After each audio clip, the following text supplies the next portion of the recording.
We have learned a lot about the Constitution in government class. So today, I've arranged for you guys to meet a few of my friends so they can help you better understand our U.S. Constitution. We are the legislative branch, or as you may know us, Congress, and we are mainly discussed in Article 1 of the Constitution. It talks about us and how we are separated into the House of Representatives and the Senate, and also about what we do as Congress, how 2/3 of our votes can veto a president's vote, how we are supposed to go about impeaching the president, and all those wonderful things. It talks about how we work together, both houses of the Congress, to make the U.S. a great place to be a citizen. Hello, I am the President of the United States. There's a separation of power between the legislative branch and the judicial branch, and of course, the executive branch. The executive branch and its powers is discussed in Article 2 of the Constitution. Now, the executive branch is not just made up of the president, but also of my vice president and my cabinet. It talks about the powers that we have as the executive branch, like how we are able to appoint someone to be a judge in the Supreme Court, and also how we are allowed to veto any law that Congress makes. Of course, there are some conditions to these rules, and conditions are called checks and balances, because we can check in with the other branches of government, but they can also check in with us. You see, I can appoint someone in there, or I can veto a law, but Congress can also, with 2/3 of the vote, make the law anyway. And they also don't have to like who I appoint to be in the Supreme Court. They also have the power to impeach me. You guys aren't going to impeach me, right? Nah, man, we think you're cool. Hello. We are the judicial branch of the government, also known as the Supreme Court. Our powers are outlined in Article 3 of the Constitution. It mainly discusses how we are to make court decisions based on federal and local laws. Also, it is our duty to decide whether or not something is constitutional or not. We are an important branch of the government because we help settle arguments and bring peace to the people. Hello, my name is Cynthia, and I am a dancer from New York City.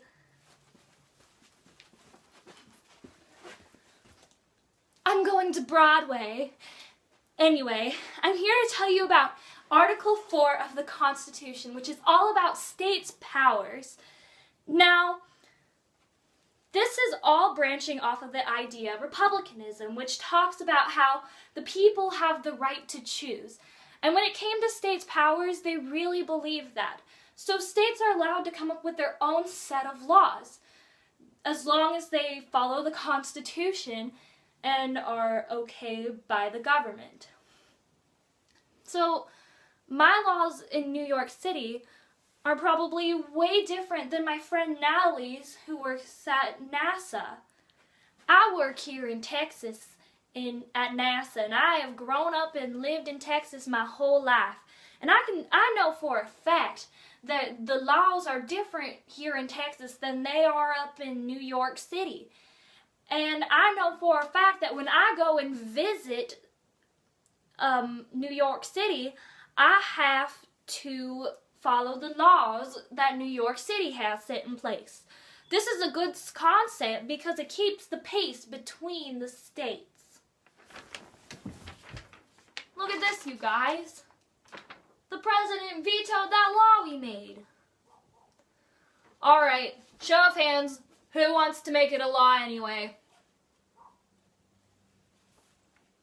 That's 2/3. Brought to you by Article 5. Article 6 of the Constitution is all about federal power.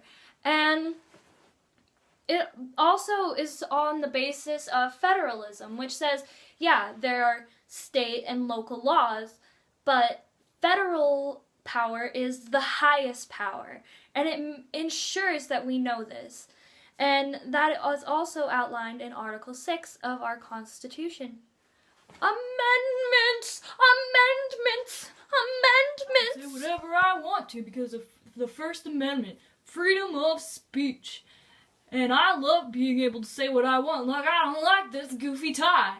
I also have the freedom to protest and the freedom to believe in God or Allah or whoever I decide to believe in. And I'm really glad I have that freedom of press because, you know, I like to write stories for the newspaper a lot. God, I love Amendment 1. Pew, pew, pew, pew, pew, pew. Pew. Alright, this is my home now. He can't do that. Okay, this is silly. I know that I can't make little skits for all the amendments, so here we go. Here's just a little bit of a so you know kind of video. The first 10 amendments are the Bill of Rights, and they're the rights we have as citizens of the U.S. So if you don't know them or haven't at least looked at them, get to it. The rest of them have a lot to do with other things that are important to how the government is ran. I'm going to do a few more of them, not all of them. Again, there's 27, too long. But you should definitely look them up if you can. Hey guys, listen. I just read this Constitution thing, and it says that in the 13th Amendment that, you know, slaves are illegal now. I guess it's been that way for a while, so you guys are pretty much free to go. Also, the 14th Amendment says that you guys can be citizens if you want to, so good for you. What are you doing? Alcohol is illegal! Wait, it's not. Hooray! I'm a woman and I can vote! Yes, I'm 18 and I can vote! So, that's my government presentation about the Constitution. I hope you guys enjoyed it. And if you all think I'm really weird now, I'm sorry. This is how I act all the time.